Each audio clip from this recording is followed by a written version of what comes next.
Hey everyone, welcome to the Redmen TV. It is transfer deadline day. I'm Paul Machin, joined by Declan Carr and Dan Clubb to preview everything that will, won't and might happen for the mighty Reds before the deadline day ends at, I think, 11 p.m. tonight. We're going to be discussing a little bit on Diaz being done, Divock Origi, Takumi Minamino and the interest from Leeds United, Nico Williams leaving potentially on loan, what next for Nat Phillips, having had a couple of bids rejected already. Could Reece Williams go back out on loan? And of course, the one that everyone's really waiting to hear about, Fabio Carvalho. Can the Reds get a deal across the line for the 19-year-old from Fulham before the end of the day? And we'll round up a couple of other interesting bits and pieces as well. If you are on Twitter right now and you want to check out the full show, we are live here right now. Just head over to youtube.com/the Redmen TV. And we're going to be here for the next half an hour or so discussing all of those things. Let's start then with Diaz, just briefly. Feels like I've done chapter and verse on this over the weekend and beyond. Really, Dan, I'm just made up that we've gone and got a very, it's a big deal done. I thought it was really telling Jurgen Klopp talking about how it's a player we wanted in the summer, and it looks like there's clearly a plan in place to have him as part of this squad. Mm-hmm. What that means to the players, I don't quite know just yet, and I'm sure we'll touch upon it. But they've realised that might have been scuppered, so they just moved quickly and got it boxed. Yeah, definitely. I'm not sure how much Porto had a part in that as well, in terms of they might have turned to Liverpool knowing that we were interested in the player and said, listen, clubs want him now. Can you act on it? Because I think we paid off some debts Porto had owing to UEFA. Yeah. So that probably had a big part in it as well, because Porto were probably very keen to get it done. But in terms of what it means for us, listen, if we wanted it in the summer, great. The fact we've got him now is brilliant news, because the firepower we've got now for this last little bit of the season, what is the business end of the season, is fantastic. And also, it takes Klopp a while to integrate players. Mm-hmm. We can do that now for the rest of the season with him and have him fit and firing, ready to go for next year. I completely agree on that. And interested at Barcelona. So I think we've just acted fast, identified obviously the target that we want and just shot it for it, really. Yeah, it's again, I don't know what this means, and again, it'd be interesting to see how people talk about Liverpool's transfer business in the summer. If there's a £50 million hole in Liverpool's transfer business in the summer, I hope it's quickly remembered that it was spent here, and hopefully we can see him make a positive impact, because this is the thing, isn't it? Dan makes that point. There's a lot of games to be played now. Now, we'll talk a little bit about Taki, we'll talk about Divock. We've got a surplus of attacking talent now. But good, because we're in a unique situation under Jurgen Klopp, pretty much, where we've got the 4 competitions to play for this year, and the last time we probably had that was his first season, and that was Europa League football, and we certainly weren't gunning for the league title as well. Certainly not. I think obviously it gives a lot of confidence to Reds fans as well. Like, obviously a lot of people have been conceding the title and all sorts already. Whereas now, if we beat Leeds in the game and we're only 6 points behind, we've still got to play City at the Etihad as well. Mm-hmm. And with the sign of Diaz, and then if we do go on to sign Carvalho, which obviously we'll talk about later, it just adds a bit of optimism really to a fan base which maybe some were lacking a bit of optimism, which is bizarre considering we're still in, as you say, 4 competitions. It's funny how that works, really, isn't it? It's we're a mad old bunch at times. I mean, let's move things forward a little bit. We're going to talk Divock Origi next. The only news we've got on him so far, Dan, is that he's blanked out his picture on Instagram. Now, that could be for some art installation that he's behind, as much as it could be a statement to his future. He's a strange one, Divock. I don't know. I talked about it a lot a few weeks ago. I don't know whether you guys got onto it, like the art house movie made about him, like this weird like pseudo documentary about his life and his views and all that. He's very much he believes he is where he's meant to be, kind of guy. The universe will guide him, all that kind of stuff, which I'm not sure TalkSport are covering this transfer in quite this way, which is why, either lovers or haters, this is what we're going on, philosophical on this one. I think he'll want to stay, because he's got, this is the last 6 months of his contract. There's talk that there's a clause that can be activated to extend if he hits a number of appearances. I think the way Liverpool have talked about him and Klopp's talked about him, but he's a bit shocked that no one's bidding for him in the summer. He's talking about he hopes his next manager is the kind of manager who will play him. but there's nothing concrete around the Origi stuff. I just find that weird that there's not a line of clubs beating down Liverpool's door at the moment. Yeah, with the sort of calibre of games he's played in and scored in, you'd imagine there should be a lot of clubs saying, yeah, we'll take him off your hands. Surplus to requirements there, happy days. Plus, we're not going to ask for mega money because of the contract situation you touched on there. I think he is out of contract in the summer unless he plays that amount of games. I think he's only played 10 times this year, so he can't be that close to it, no matter what that is, really. Yeah, he is a strange one. I think that's a very good way of summing up his entire time at Liverpool, to be honest with you. We all love him to pieces, and whatever happens, he'll walk away with his legacy firmly intact. But if I was Liverpool, he would be the one I'd be looking to cash in on now, in an attacking sense, if I'm going to be honest. And if I was another club in the Premier League, I'd certainly be looking to buy him, without a shadow of a doubt. Yeah, it just feels like there's an opportunity for a club. And there must be a number of clubs, and I guess it boils down to whether Divock wants to play for them, because he's gone and played for struggling sides. He's played for sides that aren't great and don't have the same level of training facilities and, and passionate fans and all that kind of stuff. Well, that's a bit of a disrespect to the teams he's gone to, but the more to the point, maybe there's just a case of the clubs that would definitely have him. He'd rather just do 6 months at Liverpool and train and earn decent money and continue to live in his house and all that kind of stuff. Yeah, I mean, and as I said before, obviously we're still in for competition. So if he can get, like, say, 2 more medals, even 1 more medal, would you not rather do that than go to, like, someone like, no disrespect, but to, like, Wolves or Newcastle or something? Like, Newcastle in a relegation, so, like, Wolves not really going to probably win anything this season. I just think the Newcastle stuff's mad. Why have they bought Chris Wood when they could have spent that money? Yeah. I'm certain that money gets you Divock Origi. Oh, 100%. Oh, twice. Yeah. Probably Divock Origi. Yeah, it does, doesn't it? Yeah. But Deck's right, just to pick up on that. Like, Origi might well just be very content, and I think we've been quite lucky that Origi has been content for so long to stay and play a part at Liverpool and not really feature much. And you sort of alluded to it there in terms of he believes the universe is where he wants him to be. We're lucky that's the case with him, because otherwise a lot of players would have been angling for this move 18, 24 months ago. So the fact he's been able to sit and wait patiently on the bench at Liverpool and come on and just produce mad moments has been glorious for us. Yeah, I love Divock, I genuinely do, and I'd keep him round, I'll be honest. And the point I was making yesterday is there might be the money that you would there's just an algorithm, the Divock Origi algorithm, as it were, and it's how much is a club prepared to pay for him now, losing him for nothing in the summer, and then also what he might win you in just last minute goals in this final period of the season. And if he wins you a piece of silver, if he wins the League Cup off the bench, or he comes in and he gets you, even if he gets you into a quarter-final or a semi-final of the Champions League, that's almost more money than you would get for selling him. So he pays for himself. And I think, as you say, like you've just mentioned, like Divock Origi coming on and scoring last-minute goals. We'll look at Wolves this season away. We did not look like, as much as we created all them good chances, it looked like it was just one of them days where you drop points, you lose a bit of momentum in the title charge and that.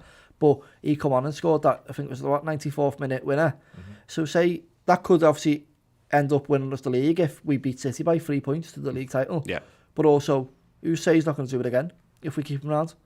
Yeah, absolutely on that one. It's it's a tricky situation for Divock. But again, there's no, at the moment, as we sit here Monday morning, doesn't look like there's anything concrete going on at the moment. We've actually got a little bit of breaking news, which we can go to right now. Kiefer O'Neill, formerly of the Echo, now of The Athletic, reporting Liverpool defender Nico Williams unlikely to move out on loan today, despite reports linking him with a move to Bournemouth. The Athletic understands. We were going to talk about that a little later on, but we'll jump ahead to that one.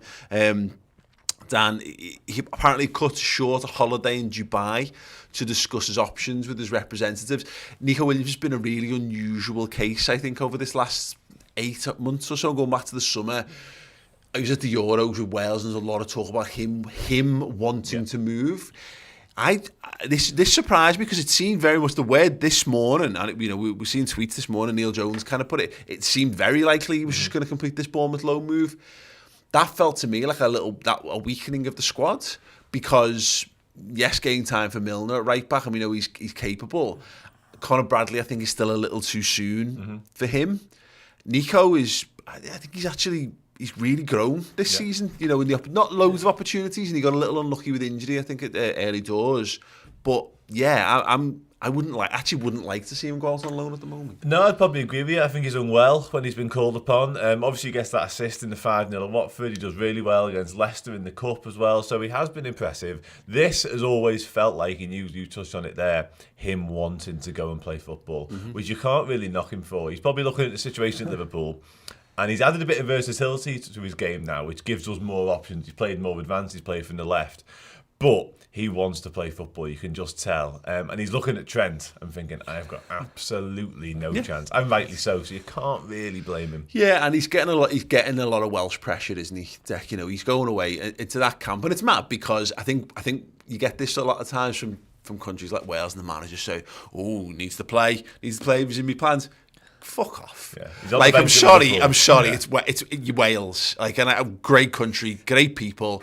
But the national side will play whoever's available to them. You know what I mean? And the Republic have this, and the Northern Ireland have this, and Scotland have this to some extent as well, where there's lads who play all over, you know, like down the pyramids. Who, yes, I know they're playing, but Nico Williams' his quality means he's going to play regardless, and the level of training that he's at, I don't know. I think it's a little overstated, but I understand that he's being pulled in these directions because his international career has gone fantastically well so far, and he probably doesn't want to see that stumble.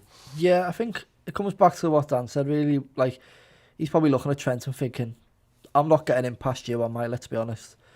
And he'd probably make it in most of the Premier League teams. I think Southampton were apparently interested in him at the start of the season, but obviously then they went with Livramento, who's looked fantastic. But yeah, I think he probably moves in the summer if he's going to move, personally, because we don't have that kind of backup for Trent. And some people don't like Neco. Personally, I think he's decent backup.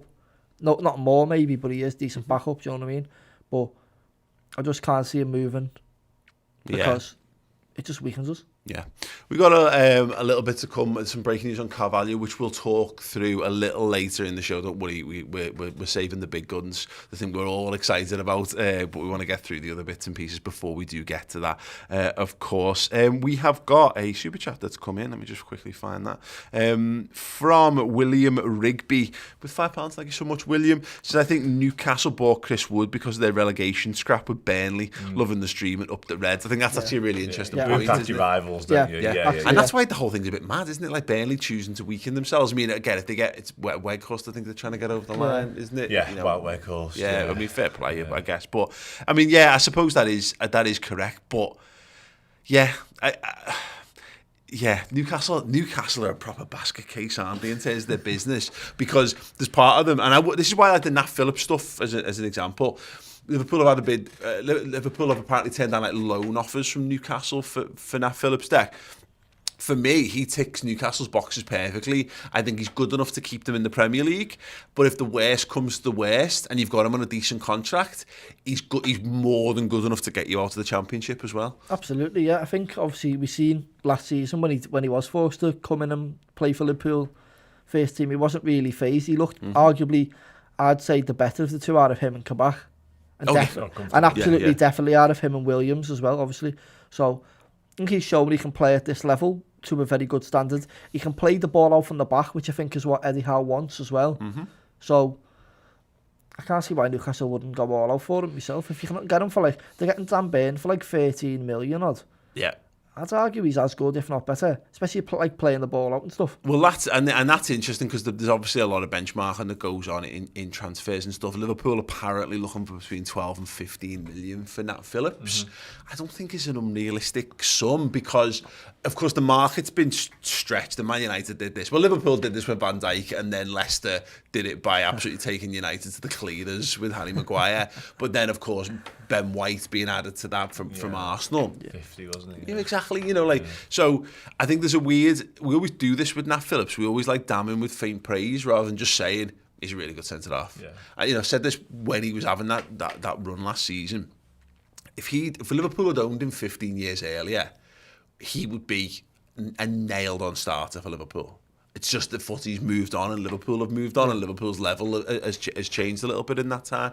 But yeah, Newcastle and Watford have had bids rejected for Nat Phillips already. It remains to be seen whether there'll be some more movement on him. A little bit later on today, of course. Right, we're going to take a very short break. Get your comments, thoughts in, anyone you want us to discuss, any thoughts, feelings. We're going to be doing Taki Minamino, Reece Williams, Leighton Clarkson and Fabio Carvalho after this.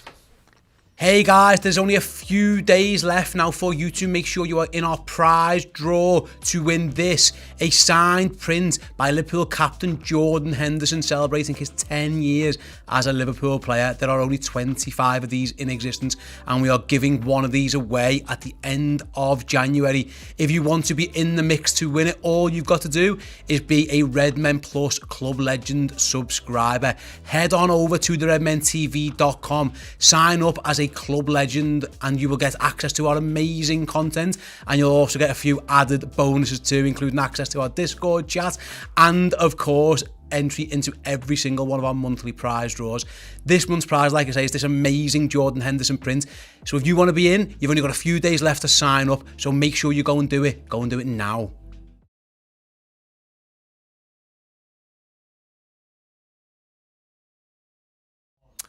Hey, welcome back. Yes, we are here chatting deadline day for the Reds. We've already gone through a number of Liverpool players. Divock Origi was the last major one we were chatting, but a little bit of an update on Nico Williams. Seems unlikely that he will move to Bournemouth on loan. That looked nailed on just this morning, but no, that looks like it's likely to be ground to a halt. We talked a little bit about Diaz as well. And yeah, in the likelihood of Nat Phillips, still no concrete offer to Liverpool's liking. There was rumours again last week of a loan with an obligation to buy or an option to buy. Again, as of yet, Liverpool have only rejected bids for Nat Phillips. Nothing confirmed. We're going to talk Taki Minamino, Reece Williams, Leighton Clarkson and Fabio Carvalho now. We did have a super chat actually while we were away. I just want to say thank you. Actually, Rachel Todd has joined as a first team member here on YouTube. Thank you so much. And we had a super chat. There it is from Shabib Khan. Really loved the Egypt game. Salah playing like prime Maradona for them, taking us to the final single-handedly. Media is biased for the Euros. Can I just take this one? It's just unstoppable, and he's inevitable. Like I see, there's loads of tweets, right? And I just want to call these people out because these dopes, right? At the start, when the manager was playing him as a bloody was a target man, and they were all like, "Oh, Salah's this, Salah's that, he can't influence games like Hazard can and all this, whatever." Just go away. Just go away and just let him be Mo Salah. What's he meant to when the manager's playing him a target man? We've seen him now in his proper role and what he can do. Do you know what I mean? It is funny. Like I watched a little bit of the Senegal game, and I realised I don't really care. So stop watching it, to be perfectly honest. But yeah, obviously everyone was glowing. Kolo Touré waxing lyrical about Sadio Mane. Was a good watch at half time for a little bit. But yeah, it was more I was more turned off by the fact that Jermaine Genius was hosting the whole thing. Rubbish. Absolutely rubbish. Honestly, BBC, I've been doing this for 12 years now. I'm not saying that I'm world class, but I'm a much better presenter than Jermaine Genius. And that's just come and get me play on. Honestly, yeah. Get that in the yellow bar. A bit in later from BBC. Jesus Christ. He said he's there. He's talking. Sorry to digress, but he's talking to Kolo Touré, and he's got Nedum Manua there, who's brilliant, by the way. And he turns to him and goes, "So Nedum, like from a defender's perspective," and then he realises that he's been talking to Kolo Touré, and he goes, I know Kolo Touré was a defender as well, but I've got no other way of segueing over to Nedum Manua to talk about this. Like, oh my God. Anyway, Gerard Carra has got the super chat in here. Says, not exactly transfer news, but I've been told by someone solid that Millie is leaving this summer for Leeds, but has been told he can return as backroom staff. That is the absolute ideal for me. That's a great move, yeah. Like, he's not good enough now to get in the team every week. Obviously, he provides you a bit of cover sometimes when someone's injured or whatever, but I think that makes sense, really. Like, he loves Leeds, and he goes back there, plays for like a season 2, and then comes back to the Reds as a backroom staff member. Perfect. I was thinking about this as a random thought. I was chatting to a journalist the other day and talking about like Liverpool's coaching staff, and it was about like Pep Lijnders. It was like, he's just the ultra optimist, and I reckon people would get wound up with just having that all the time. So you need, and the thing Klopp's a very optimistic guy, but he's also really angry underneath. So when he wants to let it out, he can let it out. And there's a lot of just lovely people in Liverpool's training. You know, like, having met a few of them and done a bit of work with them, they're all hyper optimistic people. I reckon Pep Lijnders with Milner as his assistant manager would be, like, that's what you've got. You've got your general there to go and bollock people. Yeah, you need that. You need your pessimist around there to keep everyone grounded. But yeah, it would be a shame for Millie to move on. But I think we've seen it, haven't we, this season? I think it happens. Yeah, I think that. Maybe not that necessarily that move and back, but I do think Milner leaves regardless. Let's be honest. Yeah, and fair play. And he goes with the highest of regard from all of us. I mean, he'll go hopefully with his record for a number of assists in a single Champions League campaign intact as well. Yeah, which would be great. Right, Sam, we are going to talk Taki Minamino. Leeds interested, Dan. There were rumours over the weekend of a £17 million bid, which is like, you'd bite the frigging hand off for that kind of money. However, some major stumbling blocks to this one. Most of all being that he doesn't want to go to Leeds. But there's a fascinating one here, and it's being reported via the Express, one of the Express's journals, Taki Minamino is obviously a player they're looking at talking about Leeds. Minamino's currently away with Japan. The issue any club looking to do business with Liverpool for Minamino have is that, because of COVID, foreign nationals cannot enter Japan at the moment to undergo medical. He's over there on international duty at the moment. Says, given the time at the moment, to get a delegate out to Japan to conduct a medal would be a problem anyway. But since the signing of Luis Diaz, Liverpool have altered their stance on Origi and Minamino. Leeds asked the question and asked whether Minamino will be available this month. Is the report from, I think it's Ryan Taylor, who's talked about that. He's definitely, I'm certain he'd be available. He is the most surplus to requirements of all Liverpool's forward options, I feel, particularly now that Diaz is there. Do you agree? Do you disagree? That's a really, really difficult one, in my opinion. I don't think it's quite as cut and dried in that. It's out of him and Origi, obviously. There's absolutely no two ways about that. But I just feel like with the contract situation that Origi's in, which we already spoke about, and obviously Minamino's got that bit extra versatility. So I would probably slightly pin that the other way around in terms of Origi. But that's very much my opinion and up for debate, obviously. Sure. In terms of the 17-odd million, oh God, I'd walk him to Leeds, and that's quite a long way. But I would, and I like him. I don't think he's ever quite going to make the grade as a Liverpool first-team player. I don't think that's too outrageous to say. Obviously, we signed him for just over 7, so you're looking at 10 million profit. Some decent goals in that time, some big moments. The Leicester Cup game in particular springs to mind. Listen, it probably hasn't quite worked out as we'd have hoped. It was a bit of a no-brainer signing. Obviously, did well against us in the Champions League.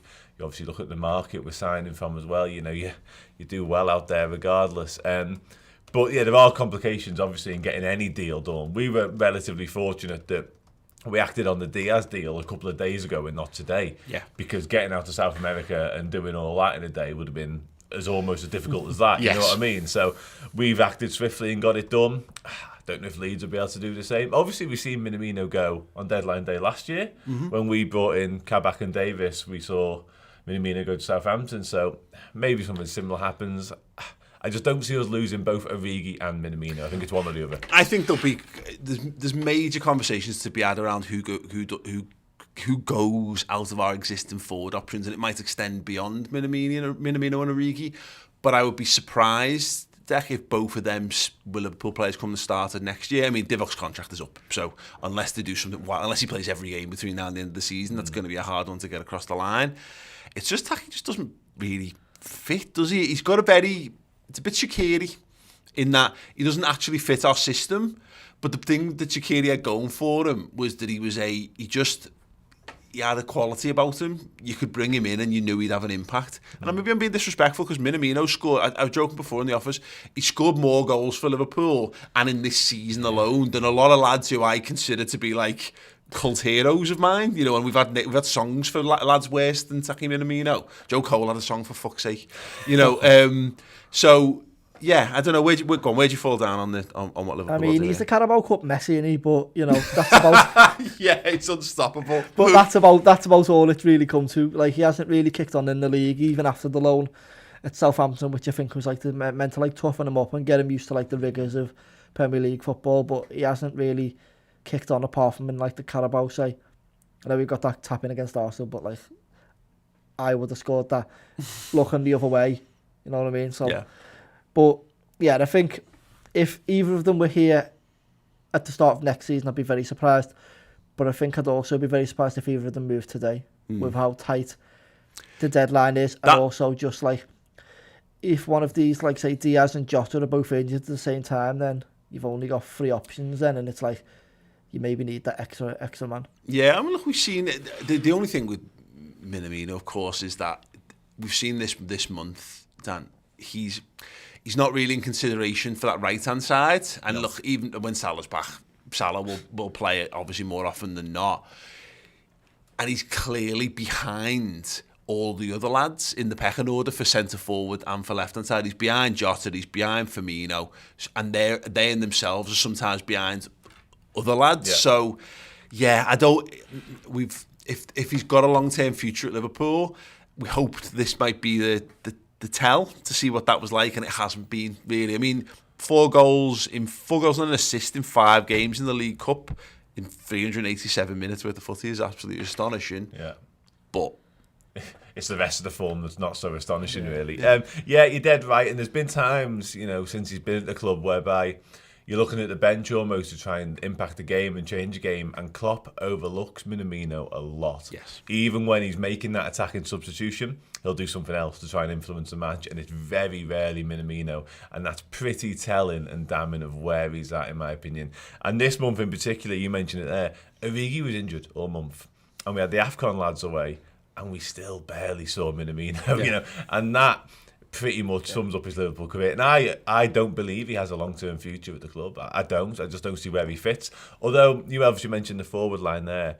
One thing he has got going for him is that he has played in the midfield as well. You know, how much that'll be needed now Elliott's back is a different question, but he does have that versatility, and he does have a longer contract, which is why I would suggest, if anything's going to happen today, we might see Origi. And also, Origi should have more interest in him, in my opinion. There should be clubs queuing around the block for Origi and not Minamino, know. So that's where I'd fall on. I'm pretty certain if you Google their, go on YouTube and search for their highlight reels, Divock Origi's will just look more impressive because of where he's scoring the goals and who he's scoring them against. That goal for Minamino, but just to say, on loan at Southampton against Chelsea, was boss. That was like the one moment whereby I thought, you know what, this lad could end up going here. The one thing about him is his composure in the box. That missed it the week, notwithstanding, but like his ability for time to slow down around him inside the hardest place to be with the ball on the pitch.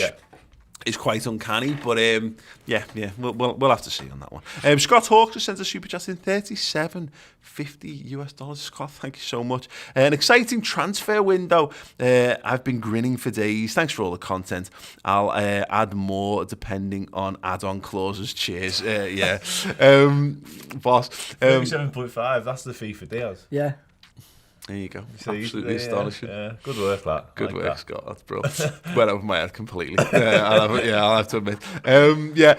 Gerard Carrot back again with another €5. Thank you so much. Speaking of tacky, heard from a Leeds fan that we've cooled off Rafinha and are willing to do business with Leeds if we get first refusal on Harrison. Is he the scout? Jack Harrison? No, he's he went to America, didn't he, Jack Harrison? Played for City. Played for City originally, Right. Scored the hat-trick recently against West Ham.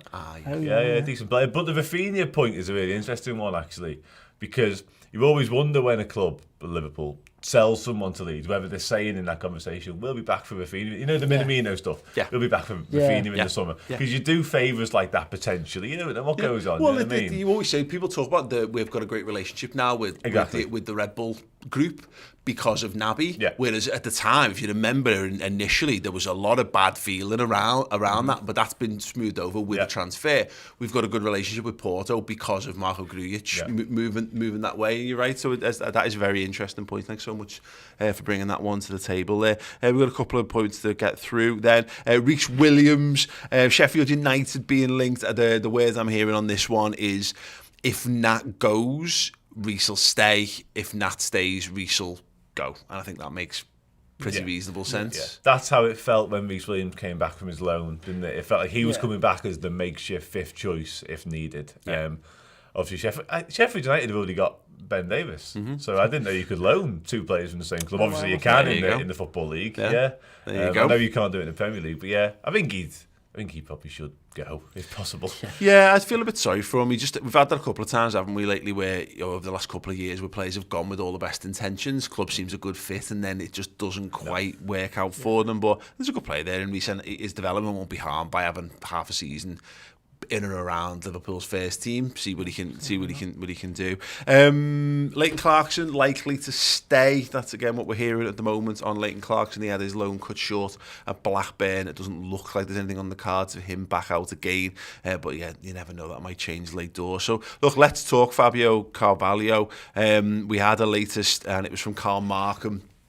Tweeted this one about 10-15 minutes ago, saying it seems like it is now or never in LFC's chase of Fulham's Fabio Carvalho. Club not keen to go through the compensation tribunal process again in the summer, especially with European clubs in a much stronger position to sign a player for a fraction of cost of any fee set by a panel. Yeah, that's he's referring to a couple of points there. Deck, he's referring to, we went through this with Harvey Elliott as well and paid probably more than Liverpool would have liked. I think there was a similar thing with Danny Ings a few years ago as well. And obviously because of Brexit, the way in which transfers work, there's effectively what they're saying is there's more of a premium for him being signed within this country. So that is interesting that's the kind of word coming out. There were obviously a lot of hoops to jump through this one, least of all that, there's talk of Liverpool, the $5 million offer, but he'll stay at Fulham for the rest of the season because they're going for the title in the Championship at the moment. Not quite super optimistic, but again, it's also not saying the deal's dead yet. Yeah, I think it is imperative that we loan him back because they're not going to do a deal otherwise. I don't think, why would they let him go to us now and risk potentially not getting promoted? Yeah. For the sake of $5 million. Yeah, no, I completely agree. I think that, and that's the thing. Like I was saying about the Divock Origi stuff, I mentioned this on a show yesterday, Dan, that if they let him go, the money they're going to get for him is so far dwarfed by the money you get for getting back into the Premier League. They should get up regardless. But you wouldn't want to destabilise that if you're Marco Silva. 100%. And that money is black and white, isn't it? Everyone knows the riches of getting back into the Premier League. Like, that is cut and dried, a lot of money. And like Deck says there, compared to $5 million, it's chalk and cheese. So they wouldn't want to destabilise it. And plus the fact, from a Liverpool perspective, you look at him, he's having an impact on that side. Mm-hmm. The very good side, they're currently absolutely cruising the Championship, if we're going to be honest. But I think 7 goals, 4 assists. He's 19. What is notoriously a difficult league to compete in. Yes, he's doing it with style in a very sort of elite manner, if that makes sense. He looks, he looks top notch, doesn't he, on the ball? He gets the ball on the half turn all the time. He looks just brilliant. I mean, there's something I touched on Twitter a couple of weeks ago. He's got Philip Coutinho writ all over him, in my opinion. People have said it a million times now. I'm not, it's not groundbreaking stuff by any means, but that's just how he looks. When he gets the ball, he turns and he wants to play. He just looks brilliant. Yeah. Can I just butt in there and say, he's all no Sam Maguire, I'm guessing. Mm-hmm. He says that Coutinho used to dance past opponents to create chances for others. Carvalho slaloms past him to create opportunities for himself. Well, yeah, good. Very interesting, yeah. Yeah, definitely. Well, that's it. He's 19 years old. He's the kind of player you can't see anything but him improving under the tutelage of Liverpool and Jurgen Klopp and what have you. Thought it was interesting in terms of his numbers. You mentioned there 19 appearances in all comps, won in the FA Cup, 7 goals and 4 assists. Largely played as in fact exclusively, according to this, played as an attacking midfielder, which is interesting. When you compare to Harvey Elliott and how he did last season, okay, he played in the wing, but Harvey Elliott, 43 appearances all comps, 7 goals, 12 assists. Now, much more of a creative role for Harvey, of course, but playing in a more offensive, potentially in a more offensive role. And we were raving about what Harvey was able to do in the Championship. So, yeah, it does, as far as levels go, it does speak very highly to him. A lot of it, though, comes down to whether they can actually cut in the Premier League. Like obviously, we've had a bit of mixed fortunes, and we have players who've ripped up the Championship. Like obviously Harvey come in, and in them first 3 games, he cemented the spot in the starting 11, and he looked like he was there on merit, shall we say? Like it wasn't just because he was this up and coming talent.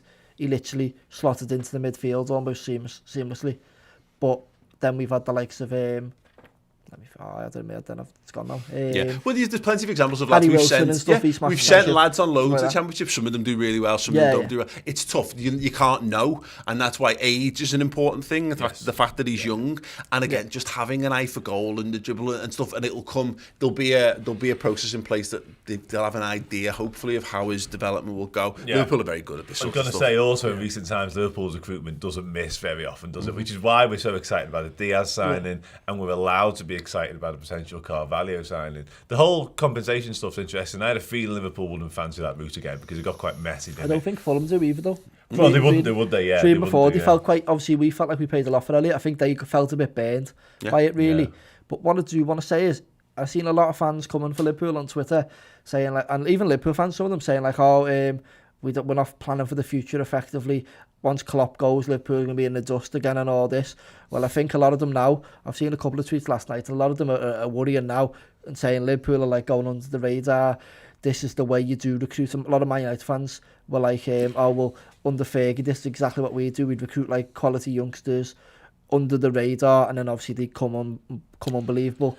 There's a lot of lads who've had to take FSG out of their Twitter headers, I think, in the last sort of 36 hours. Must do that.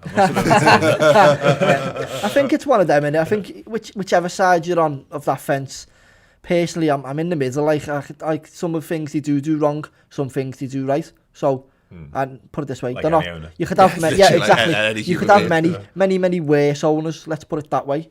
Yeah, 100%. And we could have. Sorry, just on the youth thing, I don't get that. Kay Gordon, Curtis Jones, Harvey Elliott, potentially Fabio Carvalho, and Trent, but he's 23. Yeah. That's scary. That. And first big window for Michael Edwards' replacements and Julian Ward, who could end up being. It is very exciting, isn't it? It's very exciting. I completely agree. Speaking of exciting, we've got loads of exciting content for you over on Redmen Plus. Nailed it. Right now, and coming up today as well. If you want to head over to there, we've got a Fabio Carvalho Journo Insight. There's going to be getting recorded and be put out live, I believe, in the next half an hour. So that's going to be there for you. There's going to be the Craftsman of the Cop documentary coming very soon as well. We've also got a Porto journalist to talk more about Luis Diaz and his potential impact. And if you want to go deeper into Luis Diaz's stats and gain a little bit more insight into what kind of footballer he is and how he stacks up against what Liverpool have got already and how he's likely to fit in, then there's a Luis Diaz stats show special. If you want to try it out for free, we've been pushing this all weekend. We're just feeling the vibes. We're feeling happy. We're feeling the love. So that code will run until tonight, all the way up to tonight. You get a free month. Go over to theredmentv.com. Join Redmen Plus as a club captain, and if you use the code Diaz, DIAZ, all caps, then you get it completely free for a month, and that will include the build-up all the way to the League Cup final as well. So we've got podcast series, documentaries, features, interviews, and all the usual raft of pre- and post-match content on our Liverpool streaming service, Redmen Plus, and you can try it entirely free for a month because we love Liverpool and Luis Diaz. So yes, use that code over there. Go as a club captain and get your first month completely free to try it all out. But yes, those inside shows are going to be getting recorded. They're stacked this afternoon, so pretty much after this, I believe it's Fulham up. Joe, it's Fulham up next, right? Brilliant. Well done, Joe. Fulham up next. Steve, you've got Fulham up next. 5 minutes. Right, we need to get off because we've got the Fulham insight. So yeah, head over there right now. Use the code Diaz, sign up and get some insight into Fabio Carvalho almost instantly. Gentlemen, thank you so much for joining us. That's been a pleasure. If more news breaks, rest assured we will have it covered both here and on Redmen Plus. Have a wonderful afternoon. Thank you to everyone who's watched and commented and dropped likes and all that good stuff. See you all soon. Ta-ra. Hey, if you want to get your name here and be a club legend like so many have so far, join up to Redmen Plus. You get an incredible range of Liverpool content. Our Netflix for Liverpool fans style service is there for you. Documentaries, features, interviews, and yes, we also have the club legend here. So if you want to go a bit deeper, get a deeper connection with us and with Liverpool Football Club as well, then sign up to theredmentv.com. Redmen Plus at a club legend tier, and there's loads of extra bonus perks for you as well. Check it out.